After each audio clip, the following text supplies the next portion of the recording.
Mandando mais umas listinhas aqui. Muito bem. Lembrando, né, que o aluno que precisar pode entrar em contato com a gente pelo WhatsApp. Tem dois, na verdade, né? Tem o que eu uso assim para as coisas mais do colégio, é o 964 71 2214, e o pessoal é o 96060 8159. Tá bom? Então, quem precisar pode entrar por esse. E eu recebi ontem, por exemplo, os exercícios já de sociologia do Locatelli, né, de Sociologia e Filosofia. Ele já mandou pelo e-mail, marcio.primac@gmail.com. Quem não consegue acessar as aulas pelo plural, às vezes o plural sai do ar, sei lá, as aulas todas estão lá no YouTube também, né? São José Cursos Preparatórios. Bem, então todas as aulas lá. Vamos compartilhar um pouquinho a tela para nós começarmos pela correção dos exercícios da aula número 22, tá? Deixa eu abrir aqui. Cadê? Aqui. Então, só para lembrar, a aula 22, né? Cadê ela? Ai, Cacilda. Tá lá no... A aula 22 foi a aula sobre geografia do Brasil. Ontem, em que nós falamos sobre a industrialização e a sua distribuição, né? Então, vamos dar uma olhadinha nos exercícios. Começam aqui, ó. Eles começam na página 254, tá? Aula 23, exercícios, página 254. Primeiro exercício, então, vamos pegar uma canetinha aqui. Se não tiver uma canetinha marca-texto, eu não me sinto bem. Pronto. A partir dos anos 70, um movimento de desconcentração industrial. Então, as indústrias que estavam localizadas, sobretudo aqui na região sudeste e, sobretudo, em São Paulo, passam por um processo de deseconomia de aglomeração e começam a buscar outros lugares para se situar, né, onde os custos de produção sejam menores e, naturalmente, a lucratividade seja maior, né? Uma das manifestações do desdobramento da divisão territorial do trabalho no Brasil. A produção industrial torna-se mais complexa, estendendo-se para novas áreas do Sul, como nós vimos por conta da presença de infraestrutura, mão de obra mais barata e proximidade com os mercados do Sudeste. Pontos do Centro-Oeste, por conta da agroindústria e do avanço da fronteira agrícola. Nordeste, por conta de investimentos do Estado, né? Investimentos do governo. E Norte, com a instalação da Zona Franca de Manaus e dos complexos de processamento de minério, né? Lá na região de Marabá, tá? Bem, um fator geográfico que contribui para o tipo de alteração da configuração territorial descrita no texto é o desenvolvimento dos meios de comunicação. Afinal de contas, os mercados não podem ficar isolados, né, pessoal? Ó, os mercados não podem ficar isolados. E aí você passa a ter uma rede de estradas, principalmente estradas, né, unindo essas várias partes.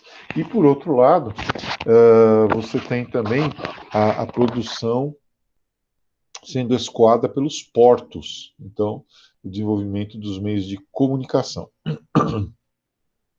Políticas protecionistas, inclusive, elas pararam de ser usadas a partir dos anos 90, né? Incentivos fiscais não foram eliminados, eles foram aumentados, tá? Aqui nós não tivemos estatização, tivemos privatização de empresas e os portos, o porto mais moderno do Brasil até hoje é o Porto de Santos, né? Então, também não serve, tá? Vai ser realmente aí. Questão número 2. A metrópole se transforma num ritmo intenso. A mudança mais evidente refere-se ao deslocamento de indústrias, então estou falando de São Paulo, né? Da cidade de São Paulo. São Paulo vai mudando seu perfil de cidade industrial para cidade prestadora de serviços, né? Uma tendência que presenciamos no processo produtivo como condição de competitividade. Você tem que diminuir constantemente os seus custos, né? Em administração, costuma-se dizer que você não faz o preço do produto, você faz o custo do produto, né? E aí as empresas se modernizam e se modernizam também mudando de lugar, né? Se modernizam, ficam competitivas, têm mais dinheiro para reinvestimento quando elas se mudam de lugar, tá? Com base no texto acima e em seus conhecimentos, considere as afirmações. Um dos fatores que explica o deslocamento das indústrias da capital paulista é o trânsito, é verdade. Não é fácil você escoar mercadoria no lugar em que você mede congestionamento, em que você diz, nós temos apenas 120 quilômetros de trânsito parado.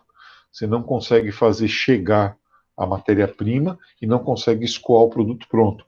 Então, se você tenta fazer, por exemplo, aquele modelo just in time, em que a matéria-prima vai chegando, já vai sendo processada e vai sendo mandada para frente, é impossível no modelo em que você tem esse trânsito todo bagunçado, tá? Impossível, né? Então, aí o custo de circulação da mercadoria aumenta, o consumo de combustível aumenta, né, o desgaste do material rodante, a empresa então tem que buscar outros lugares. 2. O deslocamento de indústrias da capital tem acarretado transformações no mercado de trabalho com a diminuição relativa do emprego na cidade. Também é verdadeiro. Bom, já vimos as três, são verdadeiras, né? Só explicar por quê. Hoje em dia tem muito mais emprego no setor terciário, né? O setor de prestação de serviços. Desde o telemarketing até a prestação de serviços especializada, né? Escritórios de arquitetura, engenharia, agência de publicidade, atividade bancária, TI, tudo isso é setor terciário. E o setor industrial vem perdendo participação na composição da população economicamente ativa.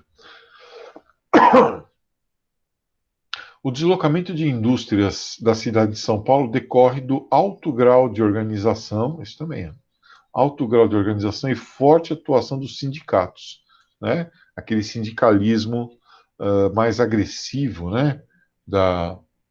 Porra, tem um gato aqui, mano. Oi? Um bicho folgado. O sindicalismo mais agressivo do que pede aumento para os trabalhadores e acaba elevando os custos da produção. Pô, tem um gato aqui olhando a aula. Bicho folgado, velho. Soltar minha cachorra nele. Bem, então é isso. Então houve sim esse aumento dos custos de produção por conta. Se esse gato for evacuar aqui na minha varanda, eu vou interromper a aula e vou matar ele, eu vou para cima dele. Bem, então é isso que acontece, né? Há um aumento dos custos de produção por conta aí das pressões sindicais, tá? Muito bem. Então, vamos agora para a aula número 23. Alguma dúvida aí da aula 22? Alguém gostaria de colocar alguma coisa? Tudo bem? Bem, agora é a aula 23, aliás, aquela, né? Agora é a aula 23 de Geografia Geral, tá? Políticas ambientais no Brasil. É engraçado, porque nesse, nesse módulo do caderno 6 de Geografia Geral, as aulas 21 e 22 e 23 falaram sobre meio ambiente. Geopolítica Ambiental 1, Geopolítica Ambiental 2, vocês fizeram aquela tabela, aquela linha do tempo, né, com as conferências ambientais, nós falamos sobre elas, e agora vem um assunto de Brasil, né, aí eu fiquei refletindo por quê, né, e a conclusão que eu cheguei é a seguinte, é porque há uma ligação entre a questão geopolítica, né, entre a geopolítica brasileira, que é um país importante sob o ponto de vista da conservação das suas florestas e tal, o gato foi embora.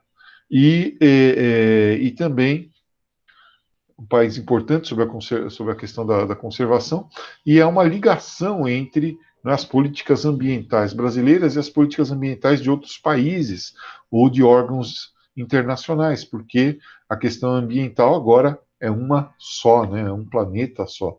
Seria complicado se ela não fosse assim, tá? Bem, Então, falando sobre políticas ambientais aqui no Brasil, vamos começar. Vejam só, já em 1986, nós temos uma legislação ambiental bem avançada, tá? Em 86, a legislação brasileira, ainda nos tempos do presidente José Sarney, em 86 eu trabalhava apitando o jogo e trabalhava nas Casas Bahia e já fazia USP. Olha aqui, ó. Nós temos que fazer estudo de impacto ambiental, tá? Então, verificar se aquela construção, aquele empreendimento, aquele loteamento, né, não vai provocar nenhum tipo de impacto danoso a nascentes, etc. E aí você consegue o licenciamento desse estudo. Depois que o estudo de impacto ambiental recebe o licenciamento, você faz o relatório de impacto sobre o meio ambiente.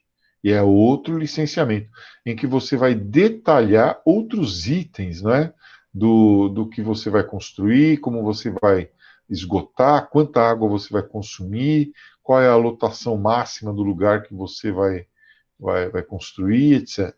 Tá? A área por habitante, né? Então, você tem que aprovar esses dois documentos assim. Só que isso aqui, pessoal, quem julga esses relatórios, esses estudos, são seres humanos.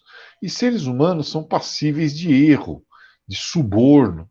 Então, você dá uma, né, o pessoal ali das grandes incorporadoras, às vezes, né, dá um dinheirinho a mais para o fiscal, né, dá um dinheirão a mais para o juiz e tal, e aí acaba saindo o estudo. Ou simplesmente não há fiscalização. São áreas tão isoladas, né, lá no desertão brasileiro, né? Daí a palavra sertão, no desertão brasileiro, lá na Amazônia, lá no Centro-Oeste, que o camarada vai fazendo. A hora que aparecer um fiscal lá, ele tenta negociar, se não der para negociar, ele mata. Ok? Por isso continua acontecendo tudo isso aqui, ó.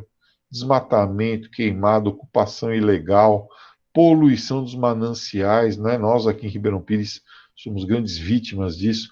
Expansão de rodovias como o Rodoanel passando aqui pela nossa cidade, matando um monte de nascente. Uma expansão urbana descontrolada, uma agricultura que agride os biomas, que polui a água dos mananciais, que contamina o solo com fertilizantes, com defensivos agrícolas, né? A expansão da pecuária, derrubando floresta para colocar boi. Então, eu quis fazer essa reflexão inicial para a gente perceber que, por melhor que seja a lei, por mais detalhista que seja a lei, por mais que ela preveja fiscalização, não adianta nada se não houver uma cultura de respeito ao meio ambiente. Então, nós vamos estudar um pouquinho a legislação ambiental hoje, mas já sabendo que a maior parte dela é letra morta, né? E que está piorando, né? Então, Getúlio Vargas, ó, sempre ele, 1934, lá naquela Constituição bacana que nós vimos, né, do governo constitucional, inspirada na República de Weimar da Alemanha, ela lançou essa Constituição, o Código Florestal Brasileiro, né? Olha lá. Inclusive, como preservar e utilizar racionalmente os nossos mananciais de água, né? Prevê a limitação racional do uso de recursos naturais, aquilo que hoje nós chamamos de sustentabilidade.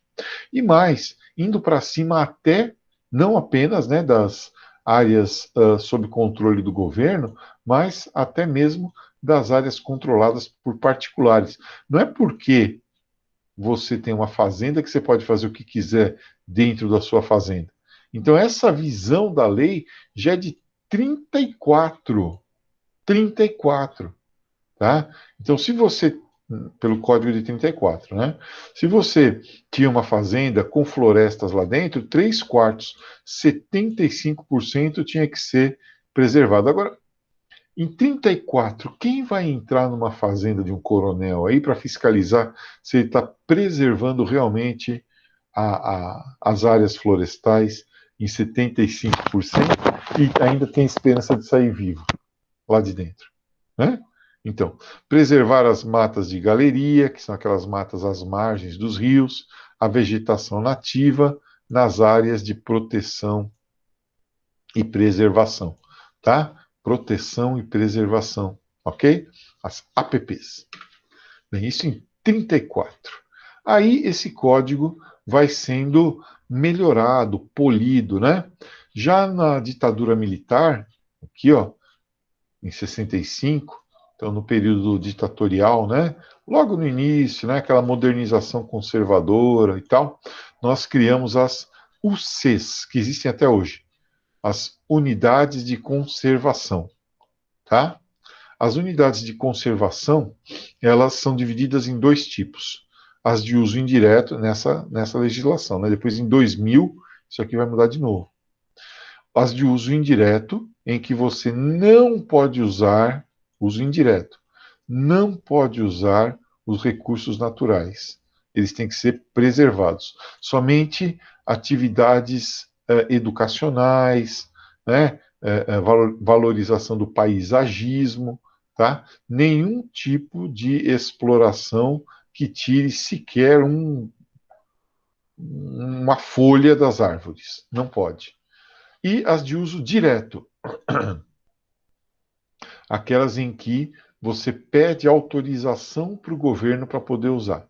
E o governo, dependendo dos interesses da época, dependendo daquilo que você pretende fazer, ele autoriza ou não. Né? Então você pode fazer pesquisas com bioma, pode gerar bioreatores, pode fazer também uma exploração sustentável ou pedir autorização para o governo para ele permitir um certo desmatamento, etc. Ainda dentro do regime militar. Não fechei aqui o parêntese. Dentro do regime militar, em 67, né, ó, o IBDF, Instituto Brasileiro de Desenvolvimento Florestal, para poder avaliar essas utilizações aqui, ó. Né? Então, tinha um órgão central do governo para fazer essas autorizações. E, finalmente, em 74, já no governo Ernesto Geisel, a Secretaria Especial de Meio Ambiente, com o status de ministério. Não era ainda o Ministério do Meio Ambiente, né? Não era ainda o Ministério do Meio Ambiente, MMA, aquela luta. Não, era ainda uma secretaria especial, ainda muito desarticulada e tal, mas era um encaminhamento institucional para isso. Né? Muito, muito dessa legislação vem em função de pressões externas. O Código Florestal, o Código das Águas, muito disso vem de pressão de outros países, tá? E o governo brasileiro, a, para não perder as suas linhas de crédito, ajuda de outros países e tal, que vinham daquelas, por isso a articulação, né, com aquelas conferências internacionais, o nosso governo vai se adequando a isso. Bem, vem finalmente o período da redemocratização. Finalzinho do governo José Sarney, né? Começou lá em 85, 86, aí a RIMA, que nós já vimos, né? Estudo de Impacto Ambiental e Relatório de Impacto sobre o Meio Ambiente, e em 89, lembrando que em 92 nós tivemos a Eco 92 aqui no Brasil, né? A Rio 92, Conferência sobre o Meio Ambiente. O governo de José Sarney cria o IBAMA, tá? E esse existe até hoje, ó. Instituto Brasileiro de Meio Ambiente e Recursos Naturais Renováveis, que vai reunir todas aquelas agências que a gente viu antes. IBDF, Secretaria Especial de Meio Ambiente, vai ficar tudo, digamos assim, sujeito ao IBAMA. E vai articular uma política com os estados, e os estados com suas secretarias estaduais de meio ambiente, com os municípios. Onde fica, no final das contas, no território dos municípios, as UCs, as unidades de conservação. Tá? É importante lembrar que tudo isso vem no bojo daquela nova Constituição, né? A Constituição que está em vigor até hoje, a Constituição Cidadã de 1988, né? Então, essa Constituição, aqui, ó, inclusive a linha do tempo está bem zoada aí, né? Eu devia ter posto a nova Constituição em cima, mas tudo bem. Essa nova Constituição é que vai articular essa preocupação com o meio ambiente, ó. Inclusive com a geração em 92, já no governo Collor de Mello, no ano da Rio 92, da conferência, cria-se o Ministério do Meio Ambiente, né? Que existe até hoje. O Bolsonaro queria extingui-lo, né? Deu uma grita generalizada aí. Ele não conseguiu extinguir o Ministério do Meio Ambiente, mas colocou lá um cara que não tem a menor preocupação com a questão ambiental. Nada. Ele está lá para, como ele mesmo disse, abrir a porteira e deixar passar a boiada, né? Quer dizer, aprovar leis para facilitar a exploração pelo grande capital dos recursos ambientais. Bem, essa nova Constituição, nova em 88, né? A Constituição atual, de 1988, é que como eu já vivi várias constituições aqui no Brasil, eu acabo pondo esses nova Constituição, né? Bem, que eu sou velho. Então nós temos a Lei dos Recursos Hídricos, para preservação dos mananciais, né? A qual se sujeita aí, por exemplo, a Lei da Billings, né? Que prevê a manutenção das nascentes aqui na nossa região, né? Por estarmos em área de manancial aqui em Ribeirão Pires, você não tem licenciamento para construção em topo de morro, você não tem licenciamento para construção em áreas de declividade superior a um determinado número de graus, né? Tudo isso. Você não tem autorização para acabar com mata de galeria, você tem que preservar uma grande quantidade de vegetação quando você compra um terreno, tá? Então, você só pode usar acho que 10%, né, do terreno, tem que preservar 90% da vegetação nativa, senão é crime ambiental. Crime ambiental, você é sujeito a multa e até mesmo a prisão, dependendo da gravidade do crime, né? Perspectivas de educação ambiental, como essa aula que nós estamos tendo agora, que antes nós não tínhamos. Você tinha lá um capítulo em biologia, né, que era o capítulo de ecologia, e parava por ali, né? E a criação aqui disso aqui, ó, o SNUC, Sistema Nacional de Unidades de Conservação. Então você vai ter aquelas UCs, né, unidades de conservação, agora você vai ter um detalhamento do tipo de unidade de conservação e o que você pode fazer, né? Reserva de proteção ao patrimônio ambiental, RPPAs, as FLONAS, né? Florestas nacionais. Você vai ter uma série você vai ter um detalhamento dos tipos de unidade de conservação, tá? E a certificação, olha, empresa amiga do meio ambiente, né? Então você pode comprar, né, que essa empresa ela é certificada pelo Instituto Chico Mendes de Biodiversidade, o ICMBio, né? Olha lá. Então, o selo verde, empresa amiga do meio ambiente. Isso aqui é um diferencial para compra, né, por consumidores, é um diferencial também para exportação. Então, tem país, por exemplo, que só compra produtos de determinados segmentos econômicos se tiver o selo verde, se tiver a certificação de que aquela produção está totalmente de acordo com as leis ambientais do país, que é uma empresa que não polui, é uma empresa que não apaga, que não deixa, né, sua pegada ecológica, tá bom? Então isso é um diferencial importante.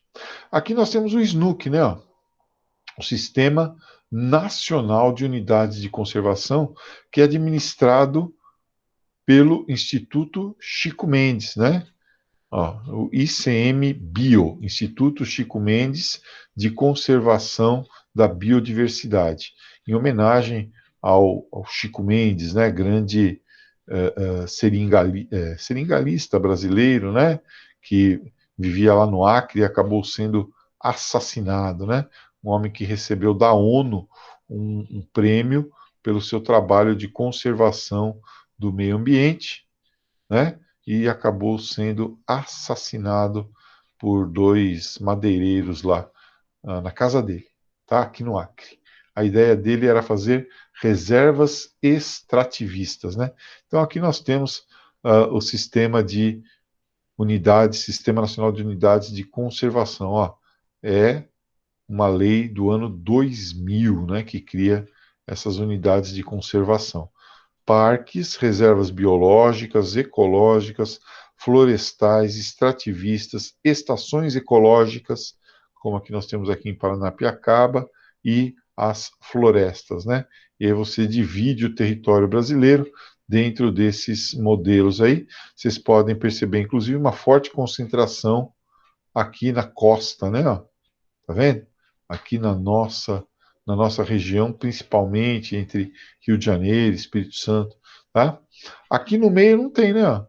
É por onde o agronegócio está se expandindo, né? Então você tem claramente algumas barreiras à expansão do agronegócio, mas o principal local de avanço dele aqui no Cerrado e tal, o caminho para o agronegócio é livre. Bem, então, está aqui, para que servem as unidades de conservação, né? Garantir a biodiversidade, porque biodiversidade é riqueza, biodiversidade é riqueza. Você pode pegar uma planta para a indústria farmacêutica, pode pegar um inseto, um micróbio, alguma coisa lá, né, que vai ajudar economicamente o seu país. Então, por isso é importante preservar a biodiversidade. Além disso, desse aspecto meramente econômico, né, que é o grande fator de preservação, você tem a possibilidade de defender aquele bioma, né? Se você elimina uma espécie do bioma, ele já pode entrar em desequilíbrio. Então, pesquisas científicas ligadas aos biomas, né, ligadas à questão climática, ligadas ao aproveitamento para a indústria farmacêutica, atividades de lazer, né, atividades de lazer e também atividades de educação, tá? Educação ambiental em loco, em alguns lugares você pode fazer isso, tá? Ecológica, estações ecológicas, tá? Então, em alguns lugares, você tem espécies importantes ali, tá? Que só funciona aquele bioma só vai funcionar se ele estiver totalmente, se ecológica está me incomodando. Se esse bioma estiver totalmente preservado, né? Se eles estiverem em equilíbrio, ele funciona. Se não, não. Tá? Então, você precisa ter estação ecológica. Reserva biológica. Essa reserva biológica é interessante. Pensar um pouquinho sobre ela. Na reserva biológica, não pode ter nenhum tipo de atividade, tá? Não pode ser feita nenhuma atividade lá, tá? Atividade econômica, nem direta, nem indireta. Nem direta, nem indireta. Ela tem que ficar lá quietinha. Ponto. Tá? E é claro, né, com a fiscalização. Né? Até porque você tem a reserva, aí em torno da reserva biológica, você tem uma área, por exemplo, de segurança, né, que eles chamam, e em torno dessa área você tem uma área de fiscalização. Então você não permite que se ultrapasse essa área de fiscalização. Tem espécies muito específicas que não podem entrar em contato com o ser humano. Então você cria uma espécie de cinturão de defesa para que ninguém consiga chegar nessa área mais, digamos assim, delicada do bioma, tá? Você vai filtrando esse fluxo de pessoas, de visitantes. Bem, os parques, monumentos naturais, né? Então aqui, por exemplo, áreas com beleza paisagística específica, né? Ou que tem uma importância histórica, por exemplo, aqui em São Paulo nós temos o Parque Estadual das Nascentes do Riacho do Ipiranga. Parque Estadual das Nascentes do Riacho do Ipiranga, aonde as nascentes do Riacho do Ipiranga, onde foi proclamada a independência, né, se formam e dali vão para o Riacho Ipiranga. Então, se eu atacar esse monumento natural, não tem mais o Riacho do Ipiranga, então eu preciso preservar. E refúgios da vida silvestre, áreas importantes para a reprodução de animais marinhos, de aves migratórias, de determinados grupos de mamíferos que só conseguem se reproduzir e sobreviver dentro daquele modelo, daquele bioma lá. Tá? Agora, tem dois tipos, né? As de uso sustentável, né? E aqui, né? As de uso indireto, né? Integral. Proteção integral e as de uso sustentável. Essas aqui já têm uma utilização econômica mais direta. Tá? Essa daqui você já tem uma utilização econômica mais direta. Aquelas de proteção integral, não. Tá? Aqui você já pode usar um pouquinho mais. Então tá. Conservação com uso sustentável. Então, de acordo com cada tipo de unidade de conservação, você pode fazer aí o uso econômico dela. Pode ser uma APA, uma área de proteção ambiental, em que você preserva 90% e usa 10%. Tá? Ah, professor, mas vale a pena? Sei lá, se for 1 bilhão de hectares, né, você pode usar bastante aí. Tá? Áreas de relevante interesse ecológico, quer dizer, determinados processos ecológicos ligados ao clima ou à vida da fauna ou da flora, né, que podem ter atividades educacionais, visitas e pesquisas científicas. Né? Aqui as florestas nacionais, as flonas, né, que o governo também preserva, mas permite a utilização. As reservas extrativistas, em que você utiliza os elementos da mata nativa para obter produtos, né? Então, uma reserva extrativista ligada, por exemplo, à exploração da borracha no Acre. Você só pode utilizar formas de utilização disso, só pode explorar de uma forma, vamos dizer assim, tradicional, não industrializada, tá? Respeitando o meio ambiente, num determinado limite, numa certa época do ano. Reservas de fauna, isso aqui é importante, onde tem área de caça, né? Então, durante uma parte do ano você não pode interferir com a fauna, você não pode caçar, você só pode observar, né, a natureza, tá?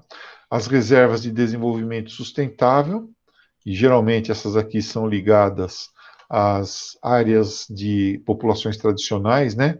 Áreas quilombolas, áreas indígenas, e as RPPNs, Reservas Particulares de Patrimônio Natural.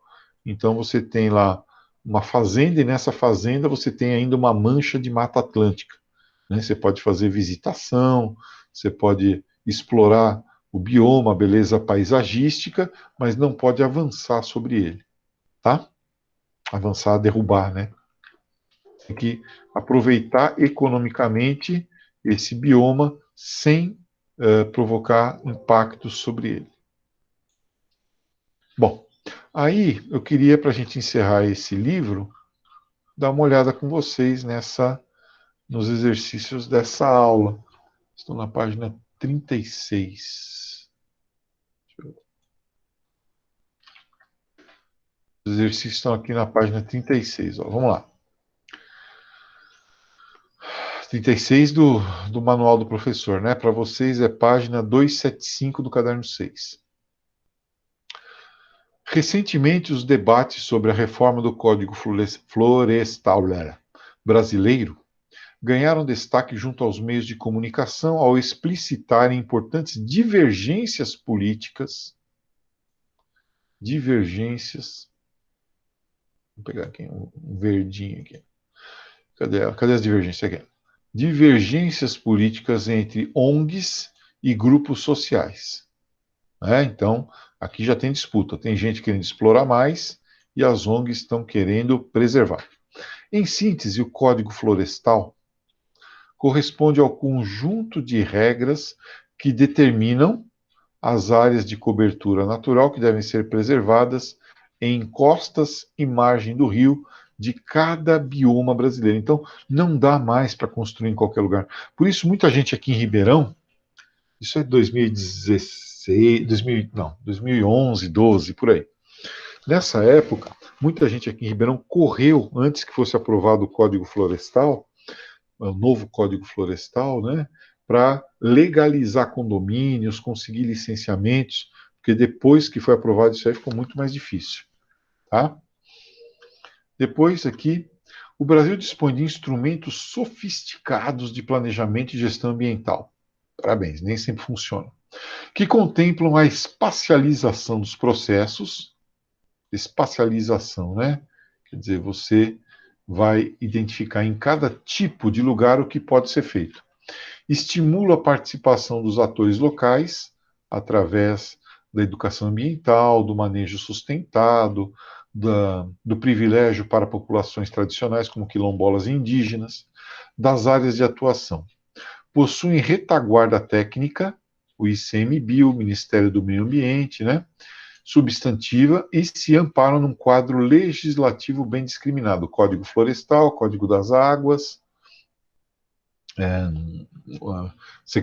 MMA, secretarias estaduais de meio ambiente, secretarias municipais de meio ambiente, o Instituto Chico Mendes. Existem leis, metodologias, colegiados e propostas definidas à exaustão. Contudo, a efetivação das ações e metas revela-se bastante problemática. Muito aquém do requerido, muito abaixo, né, do requerido pela dinâmica territorial e populacional vivenciada pelo país. Num país construído na apropriação de espaços, quer dizer, na expansão contínua dos latifúndios, né? Até hoje, lá no Centro-Oeste, vocês viram que a zona ali do Centro-Oeste conseguiram deixar quase sem nenhuma unidade de conservação, né? Onde, pela dinâmica territorial e populacional vivenciada pelo país, onde governar é construir estradas, essa frase é de Washington Luiz, né? A ideia da natureza como valor em si, a ideia da natureza como valor em si, nós brasileiros achamos natural, normal, que levem embora as riquezas daqui, é natural depredar. A gente, nós brasileiros, ainda, a minha geração, talvez a de vocês não, vê a natureza como inimiga do progresso. Isso tem que acabar. Tem que ser. Não, você não pode falar em desenvolvimento e sustentabilidade, não. É sustentabilidade com desenvolvimento. Tá ali, tá uma coisa imbricada na outra, né? Então nós temos dificuldades de ver a natureza como valor em si, né? Esse valor tem dificuldade em se enraizar nas práticas sociais. Bom, entre as alternativas abaixo, identifique a afirmação coerente com o texto. Está aqui, né, a D. No Brasil, o padrão histórico de exploração dos recursos naturais se impõe sobre os instrumentos de planejamento e gestão ambiental. Nós queremos que a floresta vire plantação, nós queremos que a madeira vire móvel, nós queremos que o mato vire pasto, tá? Aqui em Ribeirão Pires, eu já falei isso, eu falo isso brincando, né? O que nós chamamos de mato, o pessoal por aí chama de natureza. O nosso principal recurso de exploração econômica é a nossa natureza. A nossa água, o nosso verde. Nós precisamos criar instrumentos para fomentar essa exploração aqui. Espero que vocês, quando forem políticos, consigam fazer isso. Bom, então, com isso, nós encerramos o caderno de Geografia número 6. Né? Com isso, nós encerramos o caderno de Geografia número 6, e a partir do nosso próximo encontro de Geografia, segunda-feira, nós vamos começar o caderno número 7 de Geografia. Tá bom?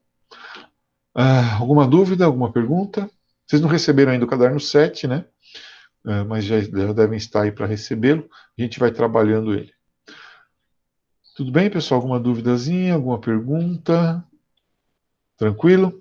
Então tá bom. A gente se vê amanhã para a aula de geografia, de história geral, tá?